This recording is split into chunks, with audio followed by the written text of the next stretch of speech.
All right, let's try this again. I recorded the video and I had the weirdest face to start the video, and I'm not quite talented enough to figure out how to edit the video, so we're just going to shoot the video again.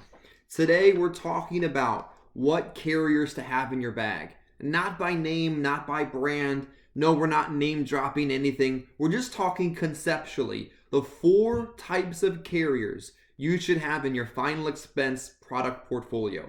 Plain and simple, in under 5 minutes, let's do it.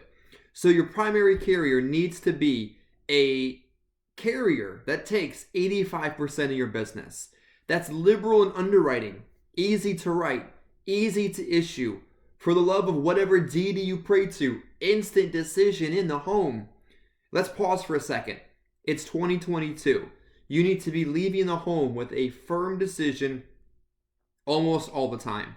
Like 99% of the time. Like no phone interviews, no paper applications. Keep this business simple. There are enough products at this point. You don't need to be leaving without a firm answer. So your first product, your first choice, 85% of your business, liberal underwriting, competitive pricing, easy to write and very easy to issue.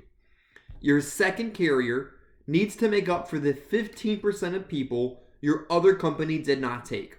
Maybe it's direct express. Maybe it's an age issue, a height and weight issue. Whatever it is, it just does what your main company doesn't. Pause again. Your primary company also needs to have some type of incentive that incentivizes you. Maybe it's trips, maybe it's cash, maybe it's lead credits, maybe it's a relationship with the home office. Everyone's different. It really depends on what's best for you. But I like trips. I wrote a lot of a certain carrier the last 2 years because I wanted to go on their trips. But whatever you're doing, make sure that you're picking a carrier that incentivizes you outside of the commission structure as well. Third carrier needs to be what I like to call an all-inclusive company. That means not only do they have a decent final expense product, they've got a 0 to 85 age band product, a participating whole life, a term, a single premium, maybe an annuity. You can do everything you need to with this third company.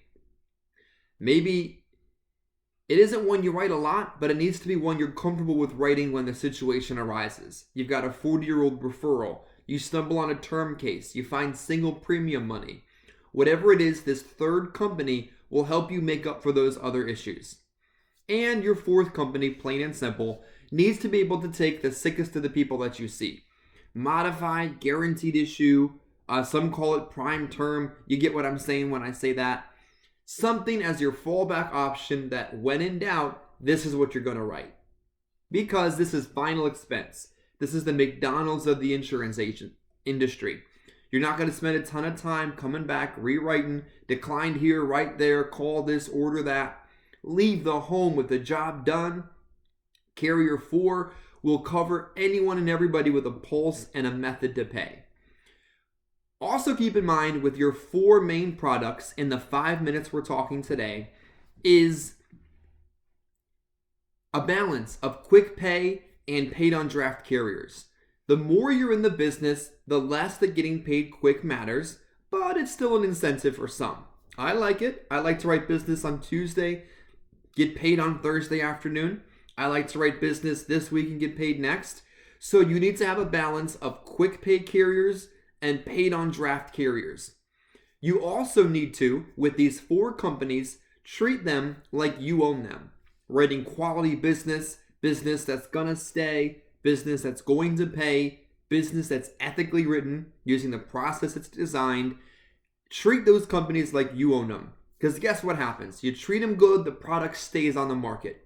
You abuse it and they pull it. Now, not just you, but the industry in total. Also keep in mind, when you're selling these 4 companies, it'll allow you to get excited about building your renewal base. I like to get paid my renewals once a month. Some companies do it, most don't. But I get excited about watching that number grow. 1,000, 1,500, 2,000, 3,000. All your big bills getting paid the first week of the month. With your 4 core companies, you can build your back-end income a lot easier than writing here, there, and everywhere.